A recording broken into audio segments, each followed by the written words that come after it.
Glassboy 8D Operation Guide. Step 1. Lift the Glassboy 8D using a lifting sling.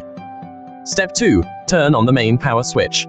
Step 3. Turn the manual vacuum rotary valve counterclockwise. Step 4. Long press the start button on the wireless remote control for 5 seconds. The flashing green light indicates successful matching. Step 5. Press the AT and D button on the wireless remote control. Step 6. Make the Glassboy 8D adhere to the glass surface. If necessary, press harder to ensure adhesion. Step 7. When the vacuum pressure is insufficient, the vacuum alarm light will flash and sound an alarm.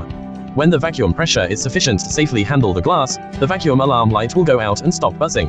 The vacuum pressure gauge will point to the green area. The maximum load-bearing capacity of the Glassboy 8D is 650 kilograms. It can tilt 90 degrees and rotate 360 degrees for manual operation. Equipped with wireless remote controlled vacuum pressure sensor, the vacuum pressure gauge, electric box lock, charging interface.